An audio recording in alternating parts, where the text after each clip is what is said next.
Hey guys, typically I do this extempo. I don't really have a script. I just come at you straight. Today I got a piece of paper because I wanted to give you guys some real facts. And this is really important to me, and this should be extremely important to you guys as well. You know, when you cut me or if I cut you, we both bleed red. So this isn't about being Democratic or Republican. This isn't a political speech at all. This is about life in general and how life is treating me and how life is treating you. When we walk around streets these days, we're seeing restaurants shut down, we're seeing hotels shut down, and we kind of resonate those hotels with a Hilton or a Radisson or a Marriott, and we think that, oh, those are big names, and they've got a bunch of money behind them. Well, let me tell you something, guys. Those Hiltons, those Radissons, those Madisons, whatever you want to call them, the roadways, budget inns, your neighborhood restaurants that are shut down aren't really owned by Hilton or Marriott. They're owned by franchise owners. They're owned by small businesses, okay? And I want to ask you guys a question. A few weeks ago, we all heard on TV that there's the world's biggest stimulus bill passed in the world's greatest democracy and the world's richest country, the United States of America, for $3 trillion, of which you guys were supposed to receive, if you were lucky enough, $2,400 to $3,000. How many of you have received that check? I didn't qualify for that, so I don't get one. The lifeblood of this entire country is small business, okay? And whether we want to believe it or not, every single one of us is an immigrant.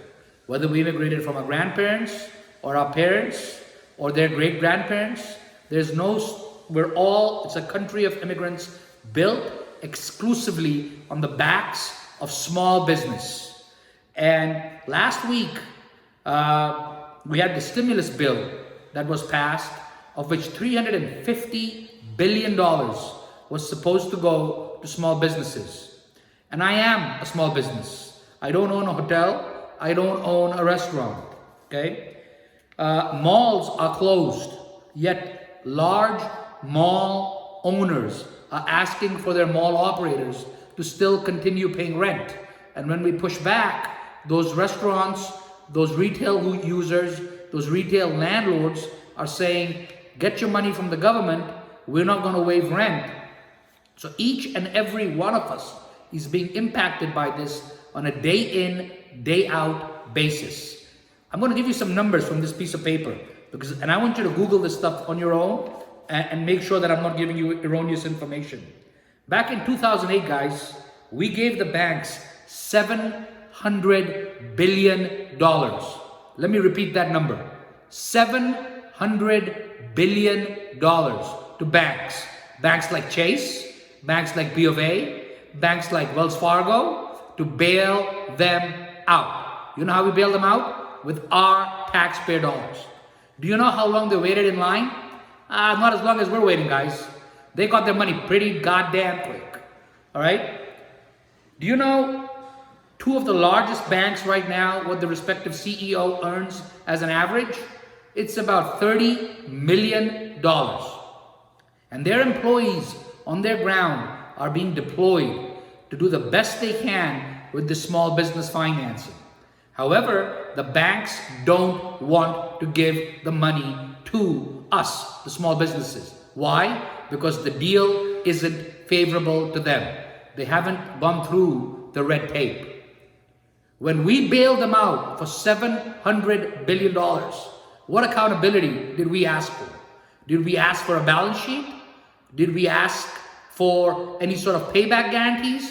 Did we ask for an interest rate? Have they paid a nickel of that $700 billion back? No. Your houses may be foreclosed, and we're happy right now because they're saying, hey, we're going to give you a forbearance. A forbearance isn't a forgiveness. These banks have been forgiven $700 billion. That's not a small number, my friend. That is a massive number. Every single small business is hurting because they're closed. They can't be open. Yet there's so much red tape that we can't get what is ours, what we've paid into. Okay? The Treasury just bought 6 trillion, that's trillion with a T, of bonds so these banks could lend. And as of yesterday night, or Friday, sorry, as of Friday, these banks were supposed to have their applications ready, able, and willing to lend money out. Every one of you who's watching this video is waiting for a check. Every one of you who's watching this business or watching this video may or may not be part of a small business. Do you know how gut-wrenching it is for a small business to lay off 50, 60, 80 people that they love, that are part of their family? You're part of my family and I'm hurting for you. I'm using my voice to tell you guys what's happening is absolutely incorrect. I'm one voice, right? I keep talking about the power of one. And it's high time that we talked and we used our voices together, collectively. Call your congressman, call the mayor, call the governor, talk to your banks.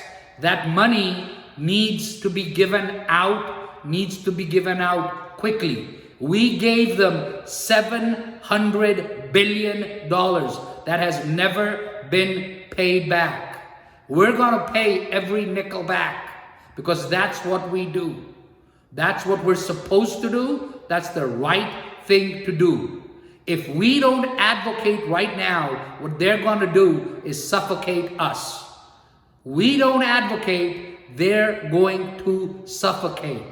Please remember and understand that. My voice is just a very tiny voice.